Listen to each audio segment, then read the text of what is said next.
Your commentator is Ray Henley.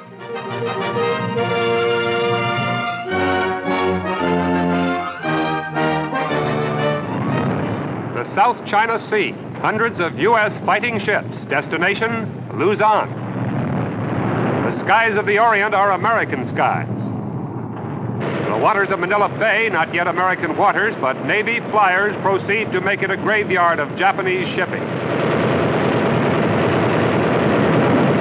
A Jap destroyer runs and is stopped by a Yank cruiser. A few suicide planes appear, but the enemy is baffled by MacArthur's surprise move when he strikes at Lingayen Gulf.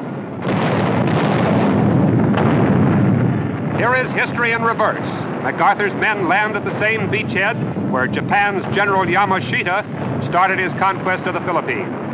The flag goes up on Luzon as MacArthur's deep-throated howitzers go into action. Striking southward, the invading army's main thrust advances down Luzon toward Manila, 107 miles from the beachhead.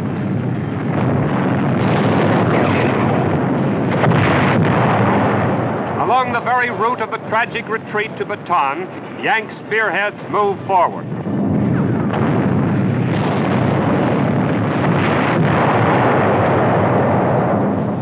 Clark Field is soon overrun.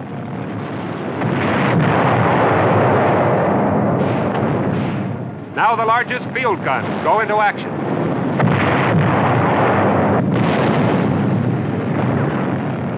"30 miles from Manila, the Papango River crossing is unopposed in some places. At another point, a Jap barge loaded with nips fails to escape. There's another.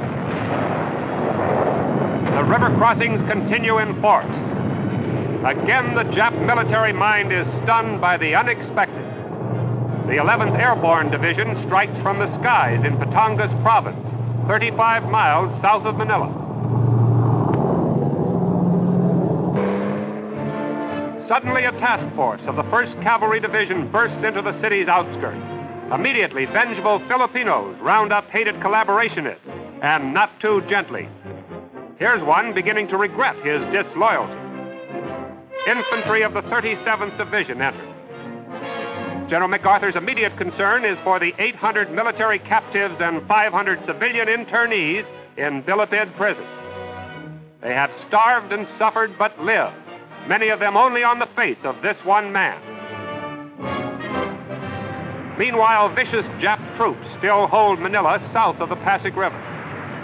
Some Filipino refugees manage to escape as the Japs spread raging fires throughout the Escolta section of Old Manila. The people say few belonging. In the doomed and burning city, American troops begin a merciless siege. They turn aside only in desperate efforts at rescue work. Tens of thousands of Filipino families are wiped out by fire and sword. Dismayed, bereaved, and homeless, some save strange possessions. Manila's large modern business district is destroyed, and Jap atrocities are endless. Steadily, MacArthur's forces hammer fortified nests throughout the city. First aidmen, covered by riflemen, heroically rescue a wounded GI as the street fighting continues.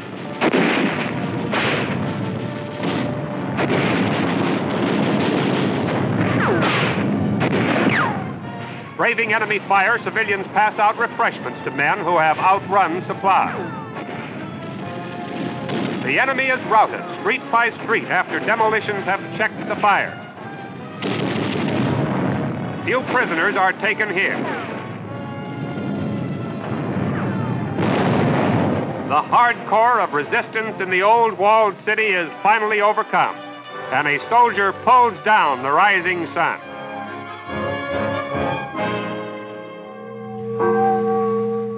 Church bells herald the battle's end.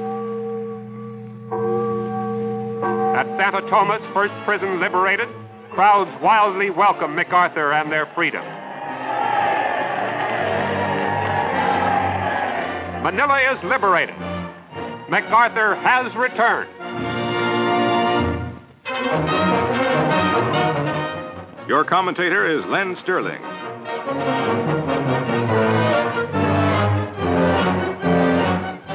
The Jap Gibraltar, 8 square miles of solid defense, spawn of the volcano Suribachi. Its conquest will live in history. For 72 consecutive days, it is shelled and bombed.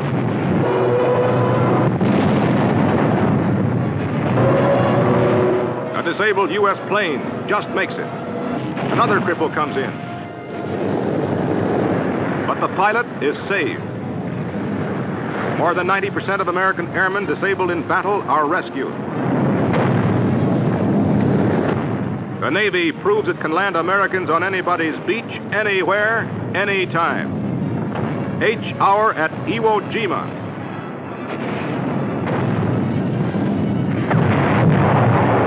An LCI gets a direct hit as the Japs find the range. In a swarm of amphibious tanks, tractors, and landing craft, the 4th and 5th Divisions of the United States Marines, under a barrage from the fleet, head for the southeastern beaches.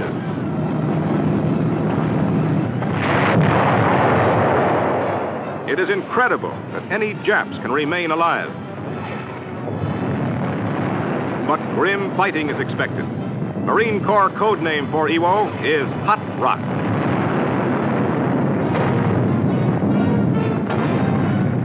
When the first Marines hit the black cindery beaches, the Japs let them come, suspecting that this landing may be a feint.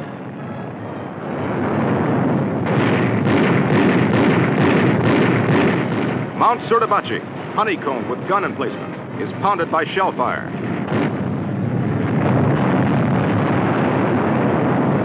The Marines have landed, but there is desperate fighting ahead. For several anxious days, the success of the daring invasion hangs in the balance. Advances are in yards, feet, inches. A Marine and a shivering K-9 wait for orders. Their first important objective is Motoyama Airfield. The first amphibians and tanks ashore find it difficult to operate in the loose volcanic soil. It is hours before tanks escaping shell fire get into action.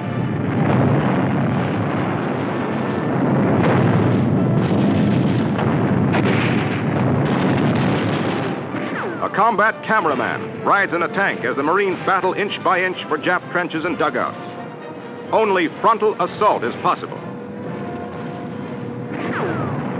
Heroic medical corpsmen quickly bring aid to the wounded. Jap artillery still ranges over the entire area of Motoyama Airfield as tanks slowly grind ahead.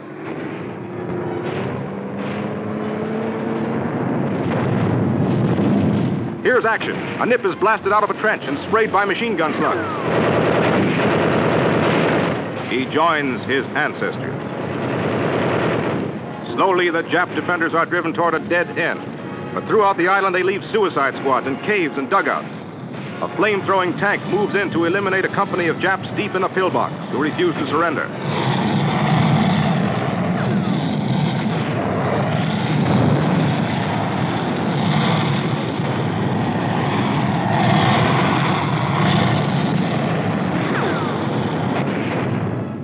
Not one of them remains alive.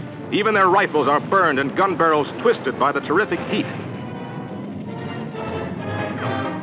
K-rations for battle-weary Marines. Few prisoners are taken, but these are the toughest troops encountered so far in any Pacific battle. They are captured for just one reason. Intelligence officers seek vital battle information.